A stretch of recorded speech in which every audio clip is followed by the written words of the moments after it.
اللهم صل على سيدنا ومولانا محمد اللهم صل على سيدنا ومولانا محمد وعلى آله وصحبه وبارك وسلم اللهم صل على سيدنا ومولانا محمد اللهم صل على سيدنا ومولانا محمد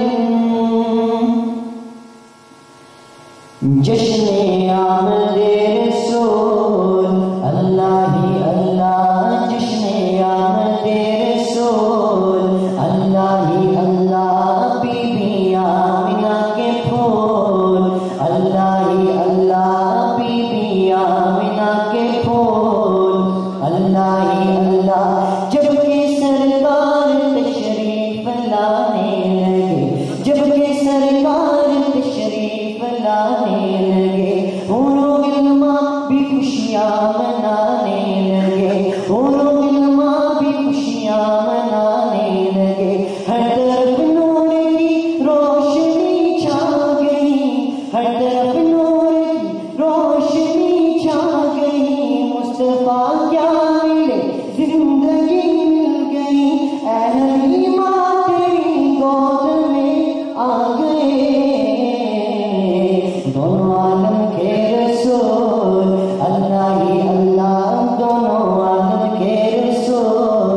چہرہ مصطفیٰ جب دکھایا گیا جھک گئے تارے اور چاند شرما گیا چہرہ مصطفیٰ جب دکھایا گیا جھک گئے تارے اور چاند شرما گیا آمینہ دیکھ کر مسکرانے لگی آمینہ دیکھ کر مسکرانے لگی ہوا مریم بھی خوشیاں منانے لگی آمینہ بی بی سب سے یہ کہنے لگی دعا ہو گئی قبول اللہ ہی اللہ دعا ہو گئی قبول اللہ ہی اللہ جشن آمد رسول اللہ ہی اللہ بی بی آمینہ کے پھول اللہ ہی اللہ شادیاں نے خوشی کے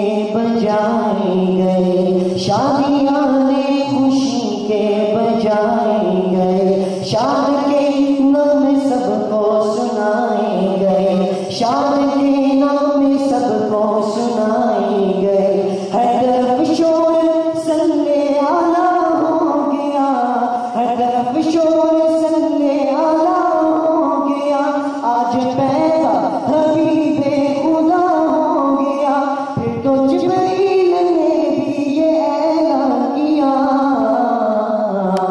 یہ خدا کے ہے رسول اللہ ہی اللہ یہ خدا کے ہے رسول اللہ ہی اللہ جشن آمد رسول اللہ ہی اللہ بی بی آمینہ کے پھول اللہ ہی اللہ ان کا سایہ زمین پر نہ پایا گیا نور سے نور دیکھو جدا نہ ہوا ان کا سایہ زمین پر نہ پایا گیا نور سے نور دیکھو جدا نہ ہوا ہم کو آپ نبی پر بڑا ناز ہے ہم کو آپ نبی پر بڑا ناز ہے کیا بتا میرے آقا کا انداز ہے جس نے رخ پر ملی وہ شفا پا گیا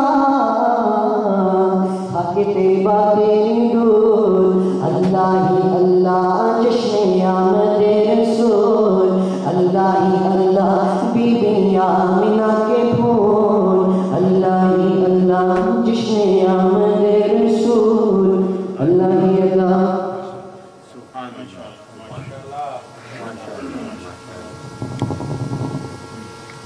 ماشاءاللہ جزاک اللہ میرے خیال میں اللہ خان ذرا توڑی تک نہیں پہنچے وحدہ لا شریک دی حمد پہلے یدر عمر دی ساتھ چھوٹ دی وحدہ لا شریک دی حمد پہلے یدر عمر دی ساتھ چھوٹ دی نہیں سڑن لگے آپ پروانے آپ بھیج دسیا نوری شمع لگنا پردیاں میں چھوٹ دی نہیں او شاہ سجر تو کیوں نہ جائے گی تیرا نام سن گئے جڑی چک دی نہیں جس اکھ تے مالکا رکھ تیری کسے غیر دے کدی چکدی نہیں جس اکھ تے مالکا رکھ تیری کسے غیر دے کدی چکدی نہیں تیرا کھاوا تے کرم نت چکوے روزی پھر بھی نکارے دی مکدی نہیں بے مثل تے لاہ محمود مولا بندہ مک جاتا ہے صرف وہ دی مکدی نہیں میں نعت کے لیے عبدالحمید صاحب سے گزارش کروں گا آئیں نعت رسول مقبول پیش کریں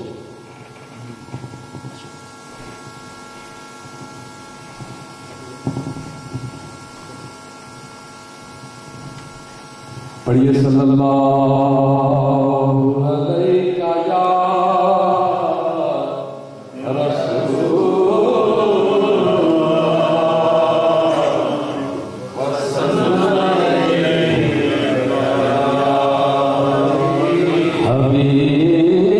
حبیب اللہ پڑھیے صلی اللہ علیہ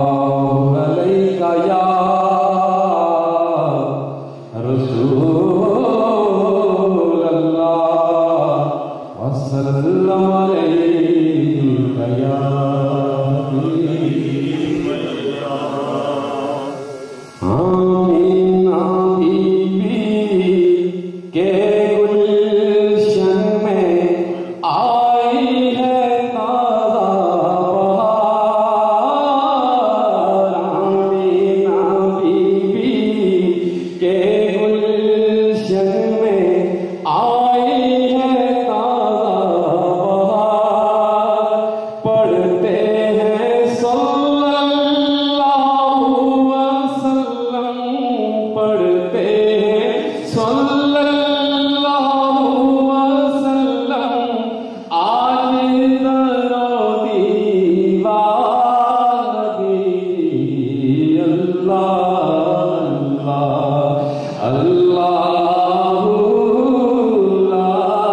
Shri حق ہے مسند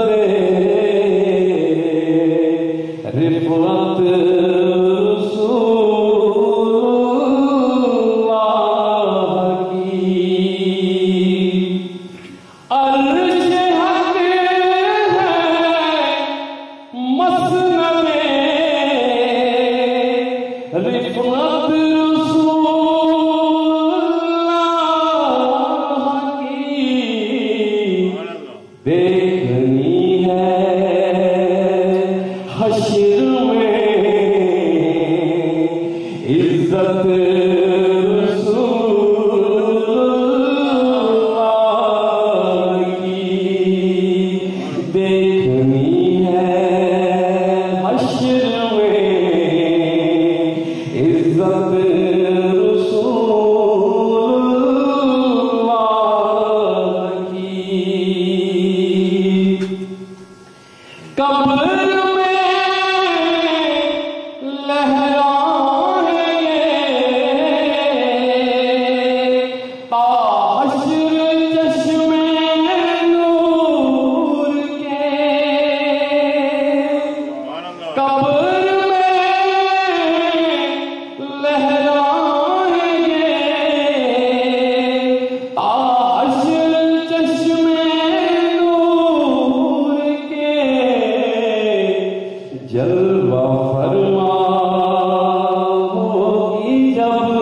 بسم الله الرحمن الرحيم. سبحان الله سبحان الله. والضحى والليل إذا سجى. سبحان الله سبحان الله. ما ودعك ربك وما قلى. سبحان الله سبحان الله.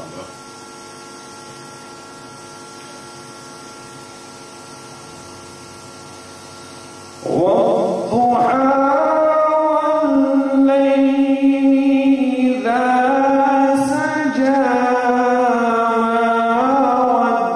ودعك ربك وما قلى. سبحان الله سبحان الله.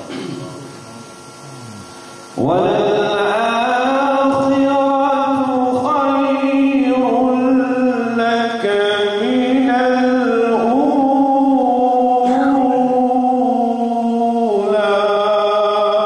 سبحان الله سبحان الله.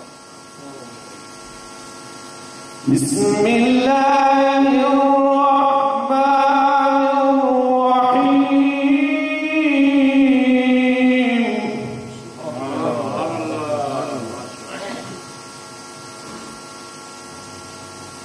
والضحى والليل إذا سجى.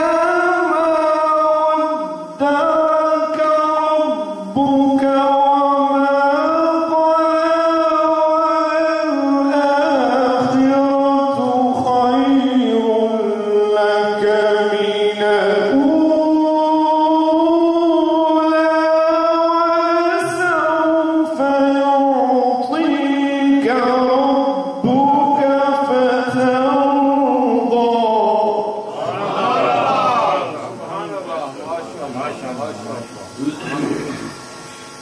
ألم يجدك يتيما فآوى.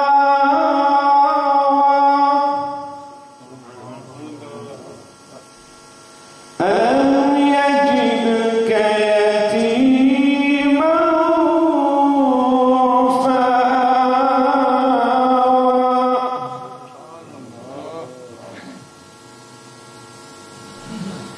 ووجدك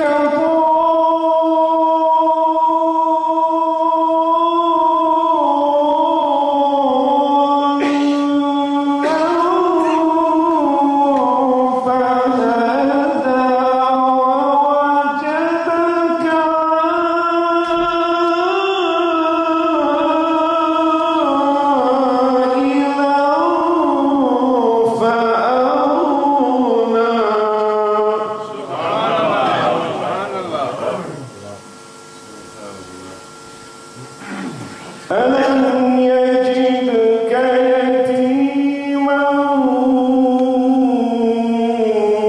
فآوى.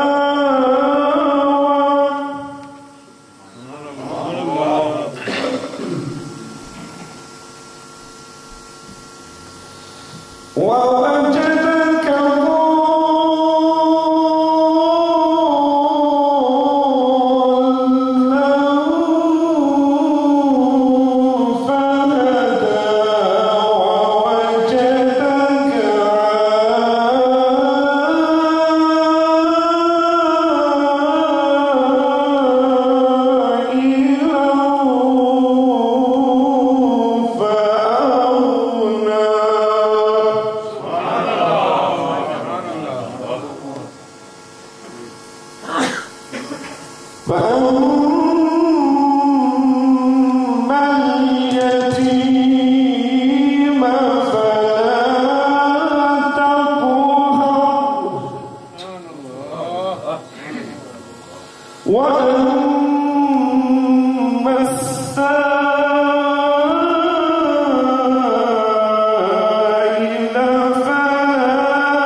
بسم الله الرحمن الرحيم. قد جاءكم من الله نور صدق الله العظيم. پیر طریقت، رہبر شریعت، مبلغ اسلام حضرت علامہ صاحبزادہ پیر نور العالمین صاحب مقدس سر العالی، واجب الاحترام بزرگ و دوستو، السلام علیکم ورحمۃ اللہ وبرکاتہ. اللہ تبارک و تعالیٰ کا لاکھ لاکھ شکر ہے کہ اس کے فضل و کرم اور اس کی توفیق سے ہمراہ اللہ رب العالمین کے حبیب نبی آقا نامدار مدنی تاجدار عرب و عجم فخر بنی آدم و آدم حضور النور سید العالمین محمد رسول اللہ صلی اللہ علیہ وآلہ وسلم کی بارگاہ اقدس میں عقیدتوں کے پھول نچھاور کرنے کے لیے حاضر ہیں. اللہ تبارک و تعالی ہم سب کی آج کی اس حاضری کو اپنی بارگاہ میں قبول و منظور فرمائے. میں سچ کہتا ہوں، اس میں کوئی مبالغے کی بات نہیں ہے. برادر حاجی محمد سلطان صاحب نے جب دعوت اور یہ کہا کہ حضرت تشریف لائیں گے تو خواہش تھی کافی عرصے سے حضرت کو سنا بھی نہیں تھا، پیار بھی نہیں ہوئی اور لوگ میں رہتے ہوئے کافی عرصے سے تو میں صرف اور صرف حضرت کی زیارت کے لیے حاضر ہوا اور حضرت کو سننے کے لیے حاضر ہوا ہوں. جہاں تک محافل میلاد کا تعلق ہے اور بیانات کا، تو آپ کی ہستی سرکار والد صلی اللہ علیہ وسلم کی مقدس ہستی تو وہ ہستی ہے کہ ازل سے لے کر آج تک اور ابد تک انشاءاللہ ان کی تعلیم جاری و ساری ہے اور انشاءاللہ جاری و ساری رہے گی. ان کی بارگاہ اقدس میں شاعر نے کیا خوب کہا کہ ہو گئی زندگیاں ختم، ہو گئی زندگیاں ختم اور قلم ٹوٹ گئے، پر تیرے اوصاف کا ایک باب بھی پورا نہیں. سرکار والد صلی اللہ علیہ وسلم کی بارگاہ اقدس میں عمر بھر لوگوں نے زندگیاں ختم کرنی، لیکن سرکار والد صلی اللہ علیہ وسلم کی توصیف و ثنا، جن کی تعریف خود قرآن کرے اپنی تعریف ہم اور آپ کیا کر سکتے ہیں.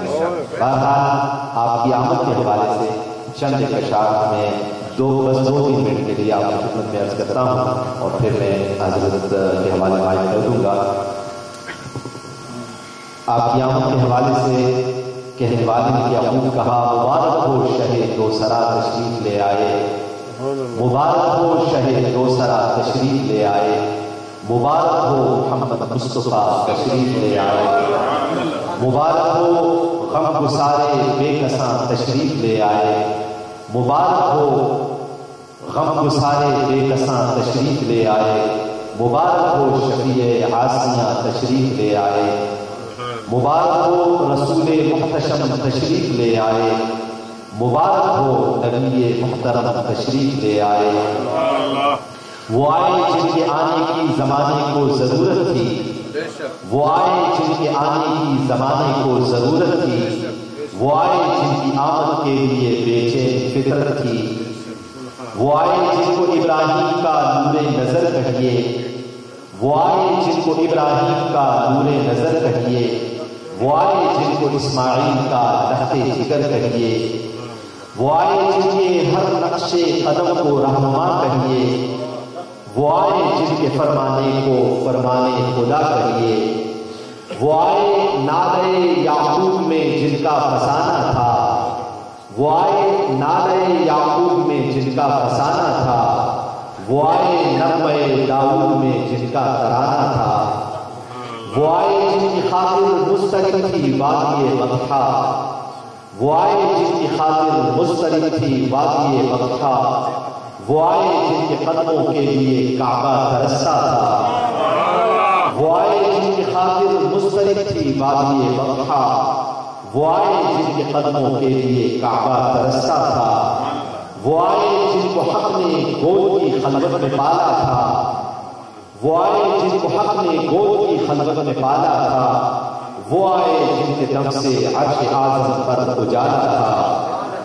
سلام اے آمنہ کے لال اے محبوب سبحانی، سلام اے آمنہ کے لال اے محبوب سبحانی، سلام فخر موجودات فخر نوع انسانی، سلام ذل رحمانی، سلام نور یزدانی، تیرا نقش قدم ہے زندگی کی لوح پیشانی، خدا دے تو دے آرزوئے محمد، کرے چشم دل جستجوئے محمد، کہاں باب جنت کہاں باب یسرت، کہاں ہوئے گل اور ہوئے محمد، خوشی سے اچھل جائیں تسنیم و کوثر، جو مل جائے آب حضور محمد۔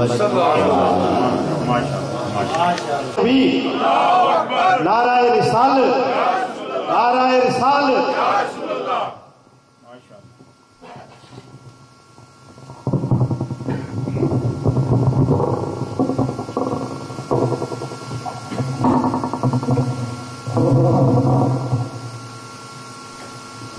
الحمد للہ رب العالمین، الصلاۃ والسلام علی محمد وعلی آلہ واصحابہ اجمعین۔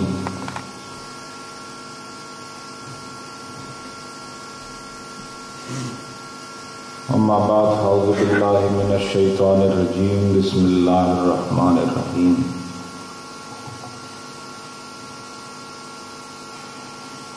قد جاءکم من اللہ نور وکتاب مبین، صدق اللہ مولانا العظیم۔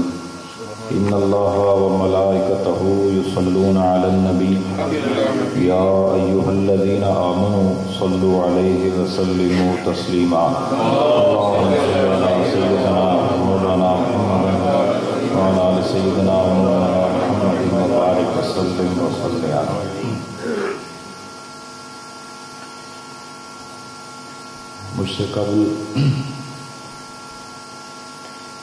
بڑا ہی خوبصورت، منظم اور مربوط کلام حضرت علامہ مولانا سید عبدالشکور ہزاروی مدظل العالی نے پیش فرمایا، اور یقیناً ہر کلمہ اور ہر لفظ اس کی گہرائی سے حب مصطفیٰ اور نسبت مصطفیٰ کا فیض چھلک رہا ہے۔ سبحان اللہ۔ محترم حاجی محمد سلطان صاحب ہر سال بحیثیت سنی مسلمان کے اپنے گھر میں نبی پاک صلی اللہ علیہ وآلہ وسلم کی آمد کے مہینے میں میلاد مصطفیٰ کا خوبصورت پروگرام ترتیب دیتے ہیں، اور اس میں علماء کرام، نعت خوان حضرات اور عوام اہل سنت تشریف لاتے ہیں۔ یہ انتہائی خوش بختی کی علامت ہے، نیک نیتی کی علامت ہے، نبی پاک صلی اللہ علیہ وآلہ وسلم کے ساتھ نسبت اور محبت کی علامت ہے۔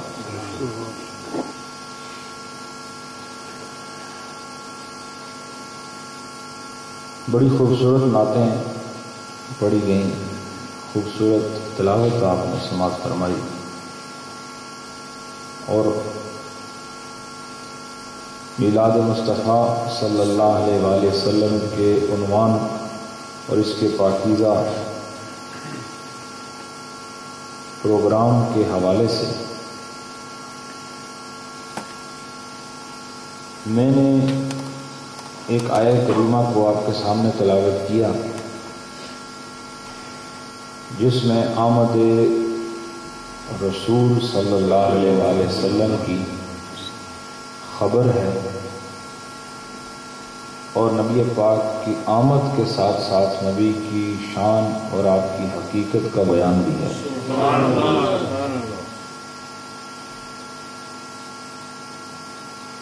ہم میں اور وہ لوگ جو صرف سرسری کلمہ پڑھتے ہیں ان میں فرق یہ ہے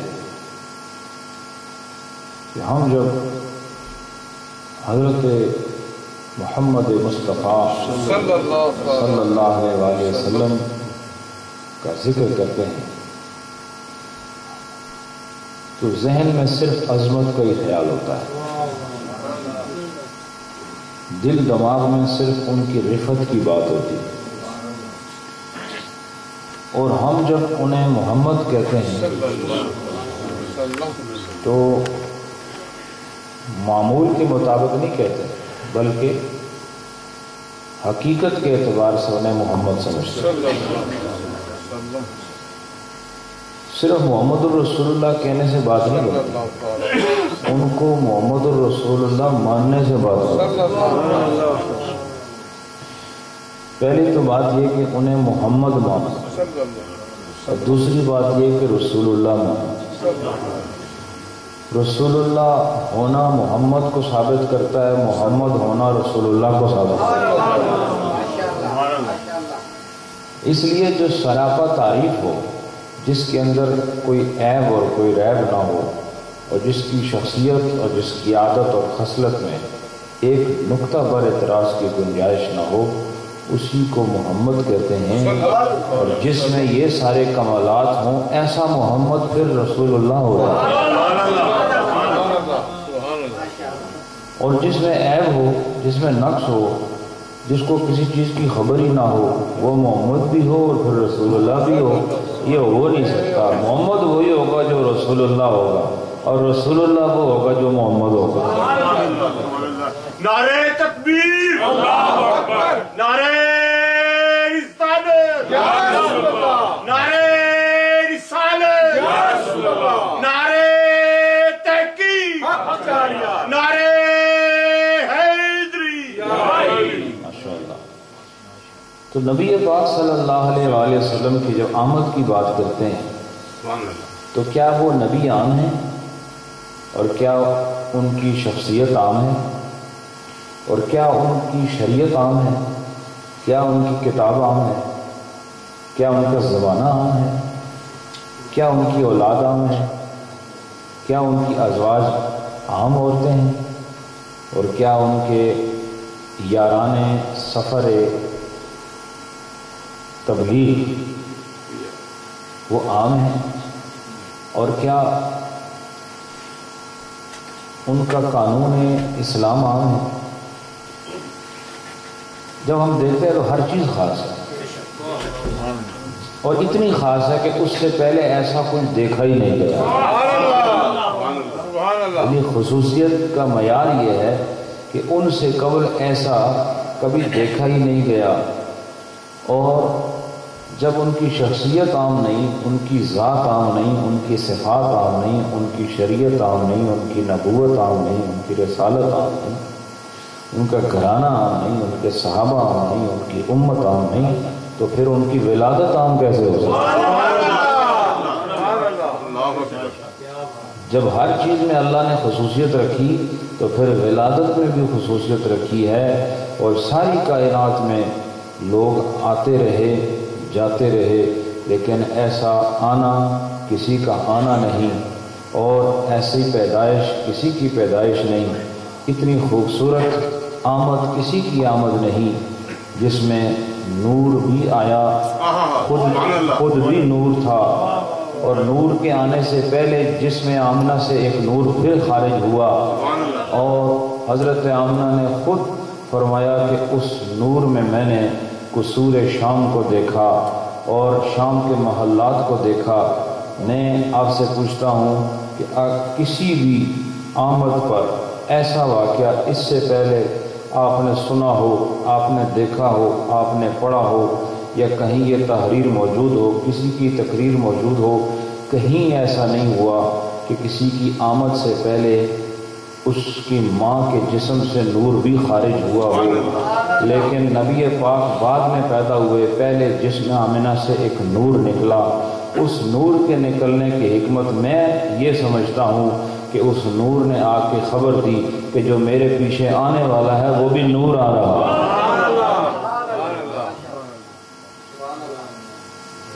قد جاءکم من اللہ نور، تحقیق اللہ کی طرف سے ایک نور آیا۔ تو جب وہ ولادت بھی عام نہیں ہے تو پھر ماننا پڑے گا جس کی ولادت عام نہیں تو پھر اس کی ولادت کو باقی لوگوں کی ولادت کے ساتھ تشبیہ کیوں دیتے ہو، اور کیوں ولادت کے ان پروگراموں کو ناجائز کہتے ہو؟ جس طرح ان کی ولادت اپنی ولادت ہونے میں ممتاز ہے، اسی طرح ان کے ولادت پر خوشیاں منانا، یہ خوشی منانا بھی ممتاز ہے۔ پھر میں آپ کو ایک اصولی بات بتاتا ہوں کہ اللہ تعالیٰ نے فرمایا قل بفضل اللہ وبرحمتہ فبذلک فلیفرحوا، کہ جب اللہ کا فضل و رحمت تمہیں ملے تو پھر تم خوشیاں منایا کرو۔ اللہ نے فرمایا خوش ہو جاؤ۔ کیا فرمایا؟ فلیفرحوا، خوشیاں مناؤ۔ اور آپ دیکھیں خوشی منانے کے طریقے، آپ نے شادیاں دیکھی ہیں نا، اس میں لوگ خوش ہوتے ہیں کہ کس طرح سے خوشیاں مناتے ہیں، مختلف پروگرام ہوتے ہیں، لوگ خوشیاں مناتے ہیں، لیکن یہ عجب خوشی ہے، اس میں کوئی بیہودہ حرکت نہیں، اس میں قرآن کی تلاوت ہے، اس میں نبی کی نعت ہے، اس میں نبی کی ذات کی صفات بیان ہو رہی ہیں، اس میں نبی پاک کی شریعت بیان ہو رہی ہے، نبی پاک کے اوصاف بیان ہو رہے ہیں۔ ایسی خوشی منانا آپ نے کہیں نہیں دیکھا ہوگا۔ تو جس طرح ولادت نرالی ہے، خوشی منانے کا ڈھنگ بھی نرالا ہے۔ فرمایا فلیفرحوا، کہ تم سب خوش ہو جاؤ۔ اب میں آپ کے بات بتاتا ہوں کہ جب آپ کو کوئی دنیا کا انسان دعوت دیتا ہے کہ آؤ ہمارے گھر میں کوئی پروگرام ہے، ہم نے اپنے بچے کی سالگرہ کرنی ہے یا اس کی منگنی کرنی ہے یا اس کی شادی کرنی ہے، وہ آپ کو خوشی کے لیے دعوت دیتا ہے، آپ جاتے ہو؟ اگر آپ کو کارڈ دے دے پھر تو واجب ہو جاتا ہے، زبانی کلامی تو آپ مانتے ہی نہیں، لیکن اگر آپ کو وہ ایک رکا دے جائے، ایک پرنٹ شدہ کاغذ دے جائے، پھر آپ جانا لازمی سمجھتے ہیں۔ آپ کو جب وہ بلائے، کس لیے بلاتا ہے؟ خوشی میں شامل ہونے کے لیے۔ تو آپ رکھ رکھاؤ کے لیے خاندانی تعلق کی بنیاد پر اس کے کہنے پر اس کی خوشی میں شامل ہوتے ہو، تو کیا خیال ہے اگر بندہ بندے کی رعایت کرتا ہے تو اللہ کے حکم کی رعایت ضروری ہے کہ نہیں؟ بندہ کہتا ہے آؤ خوشی منائیں اور اللہ کہہ رہا ہے خوشی مناؤ، اور اللہ نے پیغام بھی، جس طرح دنیا دار آپ کو کارڈ کے ذریعے پیغام دیتا ہے، اللہ قرآن کے ذریعے پیغام دے رہا ہے، فرماتا ہے فلیفرحوا، خوشیاں مناؤ۔ تو بندہ بندے دی سن کے خوشیاں مناوے اور رب دی سن کے بوئے بند کرے اور ماتم کرے اندر، یہ اللہ کا تابعدار بندہ ہے؟ نہیں، تابعدار وہ ہے کہ جب اللہ کا فضل دیکھے، جب اللہ کی رحمت دیکھے تو خدا کہتا ہے میں جو چاہتا ہوں تو خوش ہو، پریشان ہونے کی ضرورت کیا ہے؟ وہ رب کی خوشی کو سمجھنے والے اس حقیقت کو جان لیں کہ وہ رب جو انسان کو اس دنیا میں خوش دیکھنا چاہتا ہے، جو یہاں خوش ہو گیا وہ حشر میں بھی خوش ہو گیا۔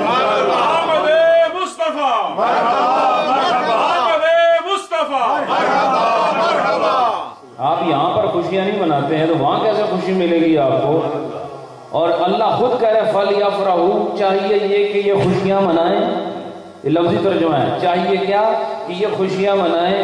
جب اللہ یہ آپ کو حکم دے رہا ہے کہ تم خوشیاں مناؤ، اس کا مطلب ہے کہ اللہ صرف یہ نہیں چاہتا کہ تم نمازیں ہی پڑھتے رہو، تم روزے ہی رکھتے رہو، ہر وقت سجدے میں رہو، ہر وقت تسبیحاں پھرتے رہو۔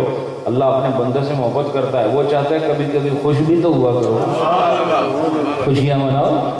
اور پروردگار کی حکمت ہے، حکیم ہے وہ، اور اپنے بندوں سے محبت کرتا ہے، اور اس محبت میں جیسے اس کی شان ہے اس شان کے مطابق وہ خوشی بھی دے رہا ہے۔ جب اللہ کا فضل دیکھو، رحمت دیکھو تو خوشی مناؤ۔ اب یہ ایک الگ ویسے آپ کو اہل علم نے بتایا کہ نبی پاک اللہ کے سارے جتنے بھی فضل ہیں ان میں افضل جو فضل ہے وہ نبی پاک ہے، اور اللہ کی جتنی بھی رحمتیں ہیں ہر رحمت کی جان خود جان رحمت محمد صلی اللہ علیہ وسلم، اور آپ سے بڑھ کر کوئی رحمت نہیں، آپ سے بڑھ کر کوئی فضل نہیں، تو جب آپ آ گئے تو خوشی منانی ہے، فَلْيَفْرَحُوا، اللہ فرماتا ہے نا کہ تم خوشیاں مناؤ۔ اب اللہ تعالیٰ نے جب یہ فَلْيَفْرَحُوا کا حکم دیا تو اب آپ کو جو دیگر لوگ ہیں وہ آپ کو کہیں گے کہ بتاؤ یہ صحابہ نے کیا، یہ جو لیٹر تم لگا کے آپ کو وہ چیز اپیل بھی کرتی ہے بعض اوقات، تو آپ کو لگتا ہے کہ ہم تھوڑے ویک کام کر رہے ہیں، لیکن یہ اس لیے کہ آپ کے پاس علم نہیں ہے۔ اور حقیقت کیا ہے کہ اہل سنت کے جتنے اعمال ہو کہ جو ہمارے اہل حق علماء کرام نے اور جو وراثتاً اہل علم کے سینوں سے منتقل ہو کر یہاں تک پہنچے ہیں، وہ سب کے پیچھے قرآن و سنت کے دلائل موجود ہیں۔ وہ جو لوگوں نے خود شروع کر دی ہیں اس کے وہ ذمہ دار ہیں، جو لوگوں نے خرافات خود شروع کی ہیں اس کے اہل علم یا اہل سنت ذمہ دار ہیں۔ اگر کوئی قبر کے ارد گرد گھنگرو باندھ کے ناچنا شروع کرے تو یہ اہل سنت کا قصور ہے۔ اور جو نعت خوان آج کل کے ڈرامہ باز لوگ ہیں جو مختلف طریقوں سے غیر شرعی طریقوں سے نعتیں پڑھتے ہیں، یہ اہل سنت کا قصور ہے۔ یا کسی مزار پر اگر کوئی لوگ سجدہ کر رہے ہیں تو یہ اہل سنت کا قصور ہے، یہ اہل سنت کا قصور نہیں، ان کا قصور ہے جو یہ کام کر رہے ہیں۔ اہل سنت کا قصور تب ہوتا ہے جب اہل سنت کی کتابوں میں اس کا حکم ہوتا۔ ہماری کسی کتاب میں یہ خرافات نہیں ہے، ہمارے اہل علم نے کہیں ہمیں یہ نہیں بتایا کہ آپ مزاروں پہ جا کے طواف کریں، سجدے کریں، اور مرد اور زن جو ہیں وہ آپس میں اکٹھے ہو کر وہ مزارات پر جائیں اور غیر شرعی حرکات، قبروں پر جا کے ناچنا، گھنگرو باندھنا اور دھمال کرنا اور ڈھول بجا بجا کے اپنی محبت کا اظہار کرنا، یہ سب فریب، دجل، مکر اور غیر شرعی فسق و فجور جتنے اعمال اور افعال ہیں، ان کا تعلق ان لوگوں کے ساتھ ہے جو یہ کر رہے ہیں، اس کا تعلق اہل سنت کے ساتھ نہیں ہے۔ اہل سنت نے یہ کہا کہ میلاد منانا جائز ہے، مستحب ہے، خوشیاں کرنا مستحب ہے۔ اب کہتے ہیں یہ صحابہ کرام نے کہاں کیا؟ بتاؤ کس صحابی نے ایسے کیا؟ عشرہ مبشرہ نے ایسے کیا، خلفائے راشدین نے ایسے کیا، اور ان کے بعد پھر بنو امیہ میں کسی نے ایسے کیا، بنو عباس میں کسی نے ایسا کیا۔ یہ جو تین اچھے ادوار جس کو نبی پاک نے اچھا دور کہا، ایک نبی پاک کا دور، پھر صحابہ کرام اور نبی پاک کا دور، پھر تابعین کا دور، پھر تبع تابعین کا دور، کس نے جلوس نکالے ہیں، کس نے یوں جلسے کیے ہیں، کس نے یوں پروگرام کیے ہیں۔ تو میں اس کے لیے آپ کو آج ایک آسان نسخہ بتا رہا ہوں، اور وہ یہ ہے کہ ہمیں اس مثال کی ضرورت نہیں ہے کہ یہ صحابہ کرام نے کیا ہو یا تابعین نے کیا ہو یا تبع تابعین نے کیا ہو۔ کیوں کہ اللہ تعالیٰ نے اجمالی حکم فرمایا ہے، عمومی حکم فرمایا ہے، مطلق حکم فرمایا کیا؟ فَلْيَفْرَحُوا، تم خوشی مناؤ۔ کیا فرمایا؟ خوشی مناؤ۔ اب اگر تم کو صحابہ کرام نے حضور کی آمد کی خوشی نہیں منائی تو تم جھوٹے ہو۔ کون ہے جو نبی پاک کی آمد پر خوش نہیں ہوا؟ کون ہے جس نے کہا کہ نبی پاک آئے تو ہم خوش نہیں ہیں؟ جو یہ کہے وہ تو دائرہ ایمان سے خارج ہو جائے گا۔ لیکن اب اگر حکم یہ ہے کہ تم خوشیاں مناؤ لیکن خوشی منانے کی صورت نہیں دی، حکم دیا لیکن صورت نہیں دی، کیا وجہ ہے؟ دیکھو اللہ تعالیٰ نے فرمایا نا کلو وشربو، کلو وشربو کا مطلب لنگر ہے، خاموش بیٹھے تھے سارے، کیا مطلب ہے؟ کلو وشربو، کھاؤ تے پیو۔ یہ تمہیں پسند آئی گل کہ نہیں ہے؟ کھاؤ اور پیو۔ اب اللہ نے قرآن میں یہ فرمایا کہ تسی آئرن برو پیو، یہ کہا ہے نا پیو، اور کھانے کے اللہ نے یہ فرمایا کہ تم بریانیاں کھاؤ۔ اللہ نے کیا فرمایا؟ کلو وشربو، کھاؤ اور پیو۔ اس سے مطلب جو کھاؤ گے وہ صرف شرط یہ حلال ہو، جو پیو گے شرط یہ کہ وہ حلال ہو، باقی جو مرضی ہے کھاؤ، جو مرضی، یعنی حکم مطلق ہے۔ کلو میں کھانے میں حکم مطلق ہے۔ مطلق وہ ہوتا ہے جس میں کوئی کنڈیشن نہ ہو، یہ ذکر نہ کیا گیا۔ اگر اللہ تعالیٰ جو فرما دیتا کہ تم تم مرغا کھاؤ، تم مرغی کھاؤ، اور تم بکرے اور بکریاں کھاؤ، گائے بھینس کھاؤ، تو پھر یہی کھانا جائز ہوتا، اس کے علاوہ کچھ جائز نہ ہوتا۔ لیکن فرمایا کلو، کھاؤ جو مرضی کھاؤ، صرف شرط کیا ہے کہ حلال ہونا چاہیے، اور وشربو، اور پیو جو مرضی پیو لیکن حلال ہونا چاہیے۔ ایسے فرمایا جیسے فرمایا نا کلو وشربو، ایسے فرمایا فلیفرحو، خوشیاں مناؤ۔ اب خوشی جو منا رہے ہیں وہ جائز ہونا چاہیے، چاہے جیسی بھی مناؤ، ہونی جائز چاہیے، یعنی حکم مطلق موجود ہے۔ اب صحابہ کرام نے یہ کھانے کھائے جو تم کھاتے ہو، تابعین نے یہ ڈرنک پیے جو تم پیتے ہو، اور پھر اللہ تعالیٰ نے حکم دیا ہے کہ نہیں کہ لباس اچھا ہونا چاہیے انسان کا، پردے کا حکم ہے کہ نہیں؟ لیکن یہ کوٹ اور یہ پینٹس جو آپ نے لگائے ہوئے، یہ لمبے لمبے کوٹ سردی کے، اور گرمی میں آپ کی ٹی شرٹ نکل آتی ہے بکسے سے، اور جرابیں بھی کوئی 10 قسم کی تو جرابیں، کچھ جرابیں ان کے اندر سوراخ ہوتے ہیں، کچھ جرابیں جو آپ کی اینکلز تک ہیں، کچھ جرابیں جو آپ کی نی تک ہیں، کچھ جو ہیں جو مڈل تک ہیں، یہ جرابیں انہوں نے پہنی ہیں۔ اور جو تم بوٹ پہنتے ہو یہ کبھی انہوں نے دیکھے بھی نہیں ہیں، تم یہ سب کچھ کر کے تو پکے مسلمان بنے پھرتے ہو، اور یہ لباس کے طریقے اپنا کر بہت بڑے متقی، اتنا بڑا پیٹ اور شلوار ایسے لگتا پہنی ہی نہیں چونکہ اوپر اتنی ہوتی ہے، یہ کر کے لگتا ہے کہ تم بہت بڑے مسلمان ہو۔ کہتے کیوں؟ کہا کہ پہننے کا حکم ہے، کہیں منع نہیں آیا کہ لباس جو مرضی ہے پہنو۔ ہم بھی کہتے ہیں کہیں منع نہیں کیا گیا کہ جلوس مت نکالو، جلسہ مت کرو، نعت مت پڑھو، تلاوت مت کرو، یہ فرمایا خوشی مناؤ۔ ارے کوئی شکر نہیں کرتا کہ ہم خوشی ناچ گانے سے نہیں مناتے بلکہ قرآن و سنت کی روشنی میں مناتے ہیں۔ کیسے خوشی مناتے ہیں؟ تلاوت ہوتی ہے، خوشی مناتے ہیں۔ نبی کی نعت، نبی دیکھو تلاوت ثابت ہے کہ نہیں، اور نبی کی نعت ثابت ہے کہ نہیں، حضور کے زمانے میں ثابت ہے کہ نہیں، اور پھر جلسہ کرنا حضور کے زمانے میں ثابت ہے کہ نہیں، اور پھر جلوس کی شکل میں فتح مکہ کے وقت نبی پاک کا مکے کے اندر تشریف لے جانا جلوس کی شکل میں 10,000 کا جلسہ تھا، اور 10,000 کا جلوس تھا جو مکے کی وادی میں فاتحین کی شکل میں داخل ہو رہا تھا۔ ان کے ہاتھوں میں جھنڈے بھی تھے، ان کے ہاتھوں میں جھنڈے بھی تھے، اور وہ مارچ کرتے ہوئے اللہ کی کبریائی بولتے ہوئے مکے میں داخل ہو رہے تھے۔ یعنی یہ جلوس کا وجود بھی موجود ہے، جلسے کا وجود بھی موجود ہے، نعت کا وجود بھی موجود ہے، تلاوت کا وجود بھی موجود ہے۔ جب ان کی اصل ثابت ہو گئی تو ہم ولادت مصطفیٰ کو فَلْيَفْرَحُوا کے حکم کے مطابق اس کی عمومیت کو قائم رکھتے ہوئے خوشی مناتے ہیں۔ اب ہمیں یہ ضروری نہیں، جس طرح صحابہ کرام نے وہ مشروب نہیں پیے جو آج ہم پی رہے ہیں، وہ لباس نہیں پہنے جو آج ہم پہن رہے ہیں، ان کمروں میں نہیں رہے جن میں ہم آج رہ رہے ہیں، وہ کارپیٹس نہیں انہوں نے استعمال کی جو آج ہم استعمال کر رہے ہیں، وہ گاڑیاں انہوں نے استعمال نہیں کی جو ہم استعمال کر رہے ہیں، لیکن پھر بھی جائز سمجھتے ہیں۔ اسی طرح خوشیاں انہوں نے منائی جیسے ان کا دور تھا، انہوں نے اس دور کے مطابق منائی، جیسے آج کی ضرورت ہے ہم آج ایسے منا رہے ہیں۔ یہ دیکھو دور، یہ غذا کیسے بدلی، یہ دور بدلتا ہے تو پھر رسم و رواج بدلتے ہیں۔ اور جس طرح آپ شادی کرتے ہیں، پہلے دور میں شادی ایسے ہوتی تھی، جس طرح سے آپ لوگ منگنیاں کرتے ہیں آج کل، کیا پہلے ایسے ہوتی تھی؟ اور جس طرح آج آپ مکان بناتے ہیں، یہ پلاننگ پرمیشن، آج سے 500 سال کون سی پرمیشن تھی؟ اور نہ بناؤ تو ڈرتے ہو کونسل والوں سے، اتنے پابند ہو ان کی بات سننے کو ضروری سمجھتے کیوں کہ پھنس جائیں گے۔ لیکن یہ آج سے 500 سال پہلے کوئی ایسی پلاننگ پرمیشن ضرورت تھی؟ کوئی ایسی کونسل موجود تھی؟ اپنی زمین ہے، بس شرط ہی اپنی زمین پہ بناؤ، جیسا مرضی بناؤ۔ جس طرح، اور پھر جس طرح کی مسجدیں نبی پاک کے دور میں تھیں، کیا آج اسی طرح کی مسجدیں؟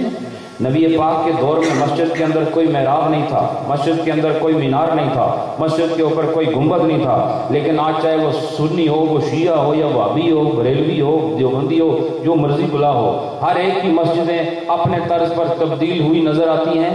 یہ اعلیٰ خوبصورت منقش پتھر اور اتنے اعلیٰ زرق برقی کمکمیں، اور نیچے اعلیٰ قالین، اور پھر یہ ساتھ وضو خانے۔ یہ وضو خانہ کہاں سے آ گیا مسجد کے ساتھ؟ یہ کب نبی نے تعلیم فرمائی کہ وضو خانہ مسجد کے ساتھ ہونا چاہیے؟ صدیق اکبر نے وہ کون سی مسجد بنائی جس کے ساتھ وضو خانہ ہوتا ہے؟ لیکن آپ کی مسجد کے ساتھ آپ وضو خانہ ایسے ہی ضروری ہے جس طرح مسجد کے لیے نمازی ضروری ہے۔ نہ بناؤ تو لوگ جانتے ہی نہیں ہوتے، آتے ہو کیا ہوگا، کیوں نہیں جانتے ہوتے؟ وضو کی جگہ ہی نہیں، وضو کی جگہ مسجد تو سجدے کی جگہ ہے، وضو کی جگہ تو نہیں۔ لیکن یہ تبدیلیاں آئیں کیسے آئیں؟ ماحول کی تبدیلی کے ساتھ شریعت میں جہاں گنجائش تھی اس کے مطابق جو تبدیلی آئی، شریعت نے اس تبدیلی کو قائم رکھا، اس تبدیلی کو قائم رکھا۔ اب یہ دیکھو ہر چیز بدل گئی ہے، اور خوشی کے انداز بھی بدل گئے، شادیوں کے طریقے بدل گئے، منگنیوں کے طریقے بدل گئے، اور پروگراموں کے طریقے بدل گئے۔ یہ محفل نعت کرنا، اور پہلے محفل نعت ایسے نہیں ہوتی تھی کہ ایک نعت خان آیا، پھر سرکار نے کہیں دوسرے کو بلایا، پھر تیسرے کو بلایا۔ اب باقاعدہ ان کو بلانا پڑتا ہے، اپوائنٹمنٹ لینی پڑتی ہے، پھر وہ آتے ہیں، اور کبھی کبھی نہیں بھی آتے تھوڑے بلانے کے باوجود، اور پھر آپ کا پروگرام ہوتا ہے، پھر ایک پڑھتا ہے پھر دوسرا پڑھتا ہے، یہ نظیر کہیں نہیں نظر نہیں آئے گی آپ کو۔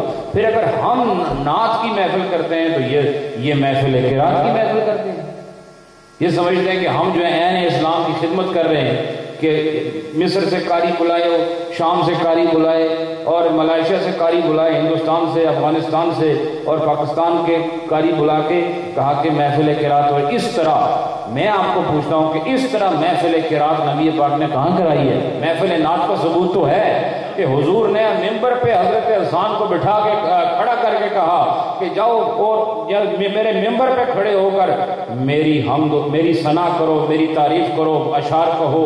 نبی پاک نے کہا، لیکن ایسا کبھی نہیں ہوا کہ حضور نے کسی کو کھڑا کر کے کہا کہ آج چلو تلاوت تم کرتے رہو، اور پھر دوسرے کو کھڑا کیا، پھر تیسرے کو کھڑے، ایسی کہیں روایت نہیں ملتی۔ لیکن جائز ہم بھی سمجھتے ہیں، جائز یہ بھی سمجھتے ہیں، لیکن جب ہم محفل نعت کرتے ہیں تو ان کو تکلیف ہوتی ہے، اور محفل قرات کرتے ہیں تو یہ خوش ہوتے ہیں۔ یہ معیار تمہیں کون ہوتے ہو معیار قائم کرنے والے؟ اور تمہیں یہ اختیار کس نے دیا ہے کہ جائز ناجائز کے اختیار کو تم خود اپنے پاس رکھو اور اپنی مرضی کے مطابق فیصلے کرو؟ ہم فَلْيَفْرَحُوا کے حکم مطلق پر عمل کرتے ہوئے اللہ نے فرمایا ہے کہ تم خوشیاں مناؤ، اور یہ نہیں کہا کیسے مناؤ، یہ حکمت تھی اس لیے کہ دور بدلتا رہے گا، خوشیوں کے ڈھنگ بدلتے رہیں گے۔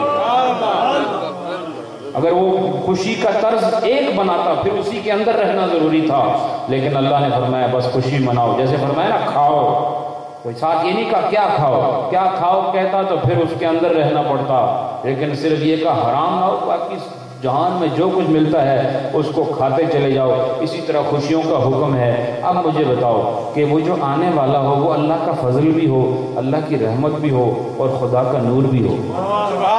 قد جاءکم من اللہ نور، اور ہو بھی خدا کا نور، اور وہ نور ایسا نور ہو کہ جو دنیا میں آ کر اپنے روحانی نور سے اور جسمانی دونوں انوار سے مخلوق خدا کو منور کر کے اس کائنات سے کفر کی تاریکیوں کو دور کر گئے۔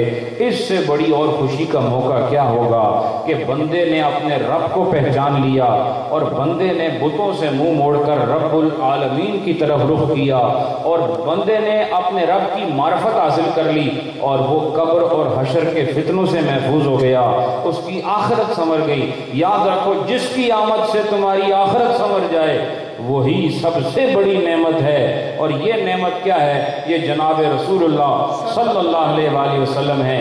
جب ایسی نعمت من جانب اللہ آتی ہے تو پھر حکم فَلْيَفْرَحُوا پر عمل کرنا ہوتا ہے۔ اب خوشی تم اگر گھر میں مناؤ بیٹھ کے، کیسے کہ خوش ہو گھر والوں کو کہ آج وہ دن ہے کہ جس میں نبی پاک تشریف لائے، اور تم سب خوشیاں مناؤ، کھانا پکاؤ، کھاؤ۔ اور خوشی کے موقع پہ کھانا ہوتا ہے یا زہر دیتے ہیں اس کو؟ بولو نا، یا کہیں کہ آج میرے بیٹے کی شادی ہے، ایک چمچ زہر کھا لو، ایسا ہوتا ہے؟ خوشی کے موقع پر کھانا ہوتا ہے۔ یاد رکھو یہ الگ بات ہے کہ ہمارے برطانیہ میں غم کے موقع میں بھی کھانا دیتے ہیں، سخاوت والے ہیں بہت سارے، ٹھیک ہے، یہ ایک موضوع مختلف بھی ہے، اس کو میں نہیں چھیڑتا بھی، لیکن اصل میں کھانے کا وجود یہ خوشی اور فرحت اور اندساط کے موقع پر ہوتا ہے۔ دعوت ہوتی ہی خوشی کے موقع پر ہے۔ تو اللہ نے فرمایا نا فَلْيَفْرَحُوا، خوشیاں مناؤ۔ تو وہ کیسی خوشی؟ سارا دن دوڑتے رہو، رات کو کھانا نہ لبے، ایک خوشی ہے؟ تو سارے دن کی خوشی بھول جاؤ گے جس لئے روٹی نہ لبی، پتہ چلا میلاد دن روٹی بھی فَلْيَفْرَحُوا دا حکم اوپر عمل ہے۔ ابھی دیکھو کتنی محفل سجی ہے نا، کتنی ایک ڈیڑھ گھنٹے سے 2 گھنٹے سے بیٹھے ہیں آپ۔ اب اگر سلطان صاحب کو ایک کپ چائے بھی نہ دیں تسی آخو کہ محفل ہو گئی سی ڈھیر سے آنا میں بڑی اچھی محفل بڑی ناتا ہوں لبا کچھ بھی نہیں. یہ میں اس لیے نہیں کہتا کہ لالچ ہوتی ہے. خوشی کی انتہا پر ہمیشہ کھانا ہوتا ہے. ٹھیک ہے, یہ ایک فطرت ہے. یہ نہیں کہ آپ سے مثلا کوئی بھی آپ پروگرام کریں اس کے انتہا پر کھانا ہوتا ہے. اب اس کی دلیل کی ضرورت نہیں ہے. یہ کوئی ناجائز کام تو نہیں جو دلیل مانگتے ہو. اور ہر یہ خوشی کے موقع پر ہی کھانا ہوتا ہے. لہٰذا جلوس کرنا, جلسہ کرنا, نعت پڑھنا, حضور کے فضائل بیان کرنا, حضور کی شان بیان کرنا, ذات اور صفات پر گفتگو کرنا, حضور کی دنیا میں آمد کے واقعات کو بیان کرنا, آخر میں لوگوں کو کھانا کھلانا, خود بھی کھانا, یہ سب چیزیں خوشی کے قبیل سے ہیں. یہ سب چیزیں فرحت و شادمانی کے طریقوں سے ہیں. جس نے اس پر عمل کر لیا اس نے فلیفرحوا پر عمل کر لیا. اس لیے دوستو الحمدللہ آپ کا جو مسلک ہے, آپ سے کوئی یہ کہے بتاؤ کس صحابی نے ایسے جلوس کیا ہے, تو کہیں کہ یہ ضروری نہیں ہے کہ کسی صحابی نے ایسے کیا ہو. آپ اس سے ہزاروں باتیں پوچھ سکتے ہیں جو وہ خود کر رہا ہے اور صحابہ کرام نے ایسا کوئی عمل نہیں کیا. یہ طریقہ نہیں ہوتا, کیونکہ زمانے کے ساتھ ساتھ احوال بدلتے ہیں. 100 سال میں نے برمنگھم میں مجدد الف ثانی رحمۃ اللہ علیہ کا پروگرام تھا ہمارے اپنے مرکز میں. تو حضرت وہاں پر ایک بات چلی تھی کہ ہر 100 سال کے بعد نبی پاک کی حدیث ہے کہ میری جو یہ امت ہے اس کے ہر 100 سال کے سرے پر ایک مجدد آئے گا.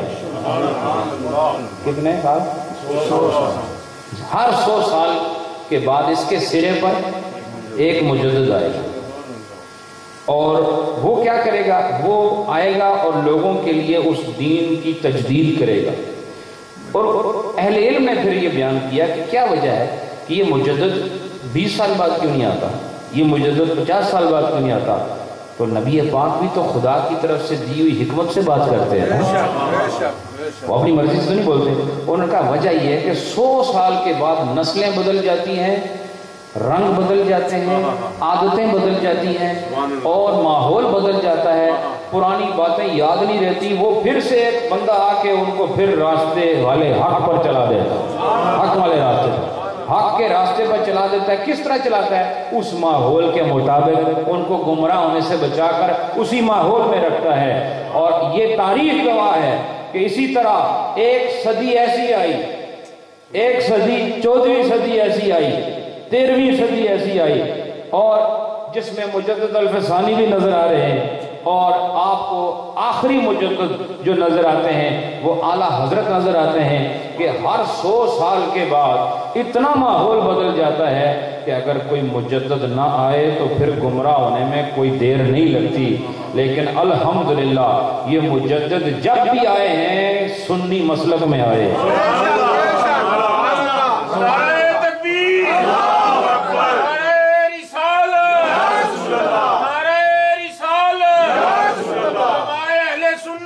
یا وہ شافعی ہوگا یا وہ حنبلی ہوگا یا وہ مالکی ہوگا یا وہ حنفی, اس سے بعد آپ کو ایک مجدد مجھے کوئی دکھا دو نہیں آئے گا.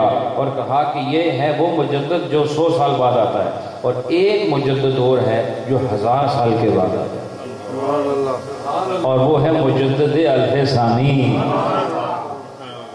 وہ کون ہے؟ تو یہ اب میں خود بڑے کشمکش میں تھا کیونکہ میں نقشبندی ہوں اور ہمیں ان چیزوں کا جاننا ضروری ہے کہ الف کا مطلب تو ہوتا ہے 1000. الف کا مطلب کیا ہوتا ہے؟ 1000. تو اور ثانی کا مطلب ہوتا ہے دوسرا, یعنی 1000 سال جو گزر گئے ہیں نا حضور کے زمانے سے لے کر مجدد الف ثانی کے آنے تک 1000 سال گزرا ہے. کتنا؟ 1000. یہ میں آپ کو موضوع سے ہٹ کے بات بتا رہا ہوں تاکہ جو مجدد الف ثانی ہے آپ بحیثیت جو نقشبندی ہیں آپ نے وہ اس چیز کو سمجھو کہ الف ثانی ہوتا کیا ہے, مطلب کیا ہے. میں نے اور علماء کو بھی سنا کہ انہوں نے الف ثانی کے ترجمے کیے لیکن ذہن میں خلش پھر بھی باقی رہی, مطمئن نہ ہوا. یہ حکم یہ ہے, سنو, 1000 سال جو پہلا گزرا حضور نبی پاک کے بظاہر دنیا سے تشریف لے جانے کے بعد 1000 سال جہاں مکمل ہوتا ہے نا، یہ 1000 سال مکمل ہو گئے نا تو یہ الف ہوا، الف کہتے ہیں 1000 کو، تو یہ الف اول ہے. کیا ہے؟ الف اول ہے نا. تو الف اول میں چونکہ 1000 سال کے سرے پر ایک مجدد آتا ہے نا، سرا مطلب اس کے ٹاپ پر، یعنی on the top of every 1000 years you will see a mujaddid on the top of every 1000 years. ہر 1000 سال کے سرے پر ایک مجدد. اب الف اول میں کوئی مجدد نہیں. کیوں کہ الف اول کے سرے پر خود مصطفیٰ موجود ہے. وہاں مجدد کی گنجائش ہی نہیں. مجدد وہاں ہو نہیں سکتا جہاں خدا کا رسول موجود ہو. تو الف اول میں کوئی مجدد نہیں. لیکن اب اس کے بعد جو 1000 سال ہیں، جہاں سے یہ دوسرے 1000 سال شروع ہو رہے ہیں، اس کے سرے پر مجدد الف ثانی ہے. کیوں کہ اب الف اول وہ ہے جو گزر چکے 1000 سال، اور یہ جو بعد میں آ رہے ہیں 1000 سال، اس کے سرے پر یہ الف ہے، لیکن الف اول نہیں، الف ثانی ہے. اس کے سرے پر مجدد ہیں کون؟ شیخ احمد سرہندی فاروقی رحمۃ اللہ علیہ. لہٰذا آپ مجدد الف اول نہیں، آپ مجدد الف ثانی ہیں. کون ہے آپ؟ اور ہوتا کہاں پر ہے یہ مجدد؟ ہر 1000 سال کے سرے پر. اور مجدد الف ثانی نے کیا کہا کہ ٹھیک میرے 1000 سال کے بعد پھر ایک مجدد اور آئے گا، وہ مجدد الف ثالث ہوگا. یہ بھی آپ کو نئی بات بتا رہا ہوں. اور وہ کون ہوں گے؟ کہا کہ 1000 سال کے بعد، ٹھیک میرے 1000 سال کے بعد جو مجدد آئیں گے وہ کون ہوں گے؟ امام مہدی ہوں گے. کون ہوں گے؟ امام مہدی ہوں گے. یہ ایک ولی کامل کے اپنے مکاشفات اور اپنے تجربات اور قلب پر جو واردات ہوتی ہیں ان کے نتیجے میں انہوں نے یہ بات بتائی ہے. تو اس سے پتہ چلا کہ یہ کل 30,000 سال ہے. کتنے؟ نہیں 3000 سال. 3000 سال. 1000 سال الف اول ہے جس میں کوئی مجدد نہیں، کیونکہ وہاں نبی ہیں سرے پر. دوسرے جو 1000 سال ہے الف ثانی، اس کے سرے پر کون ہے؟ مجدد الف ثانی ہے. اور تیسرے جو 1000 سال ہے اس کے سرے پر انشاءاللہ امام مہدی وہ تشریف لائیں گے. تو آپ جو ہر دوسرے دن کوئی نہ کوئی اعلان کر دیتا ہے امام مہدی کا، یہ مسئلہ بھی نقشبندیوں کے امام نے حل کیا کہ اجے اتنا جلدی نہیں آنے والے، 1000 سال انتظار کرو. ٹھیک ہے. تو یہ نہ جانے بات کہاں سے شروع ہوئی تھی. تو مقصد میرا یہ ہے فَلْيَفْرَحُوا، خوشیاں مناؤ. اور خوشیاں منانے کے لیے حکم مقید نہیں. اگر آپ سے کہیں صحابہ نے منائی ہے، تابعین نے منائی ہے، کسی نے، آپ بتاؤ کس نے منائی ہے؟ تم امام اعظم کو مانتے ہو؟ جی مانتے ہیں. انہوں نے تو نہیں منائی، تو آپ پھنس جاتے ہو. تو ان صاحب سے کہو ان کا منانا ضروری ہے ہی نہیں، اس لیے کہ اللہ نے فرمایا فَلْيَفْرَحُوا. ان سے یہ کہو کہ آپ جس امام کو مانتے ہو چاہے وہ جو بھی ہے، ٹھیک ہے، آپ جس امام کو مانتے ہو جو بھی ہے، اس نے سارے کام وہی کیے ہیں جو صحابہ اکرام نے کیے ہیں، اور اس کی زندگی کا ڈھنگ ایسے ہی تھا جو صحابہ اکرام کا ڈھنگ تھا. تو یہ نہیں. حکم کیا ہے؟ خوشی بناؤ، اور خوشی ہم جیسے مرضی بنائیں. صرف شرط کیا ہے کہ وہ خوشی شریعت کے خلاف نہیں ہونی چاہیے. اور شریعت کے خلاف کب ہوتی؟ جب جلسے پر شریعت میں پابندی ہوتی. خلاف کب ہوتی؟ جب جلوس پر شریعت میں پابندی ہوتی. خلاف کب ہوتی؟ جب نعت خوانی پر شریعت میں پابندی ہوتی. اور کب خلاف ہوتی؟ جب ایسے محفل قرات سجانا شریعت میں پابندی ہوتی، اور لوگوں کو کھانا کھلانے پر شریعت میں پابندی ہوتی، علماء کو بلا کے تقریریں کرانے پر شریعت میں پابندی ہوتی. تو پھر ہم ایسی خوشی نہیں منا سکتے تھے. لیکن جب پابندی نہیں تو شریعت کے دائرے میں رہ کے جس طرح خوشی منا سکتے ہو مناتے رہو. خدا کا حکم بھی پورا ہوگا، نسبت غلامی بھی سامنے آتی رہے گی. تو آج آپ جانیے کہ الحمدللہ ہم ایک خوشی کی خاطر یہاں موجود ہیں، اور محترم سلطان صاحب نے اس خوشی کے اظہار کے لیے علماء کو بھی تشریف آوری کا انہوں نے درخواست پیش کی، نعت خوان بھی آئے، قاری صاحب بھی آئے، آپ سب لوگ جو بلائے گئے ہیں یہ کس لیے بلائے گئے ہو؟ آپ سب کو یہی کہا کہ آؤ میرے گھر میں میلاد۔ کتنی پیاری دعوت ہے، کتنی خوبصورت دعوت ہے۔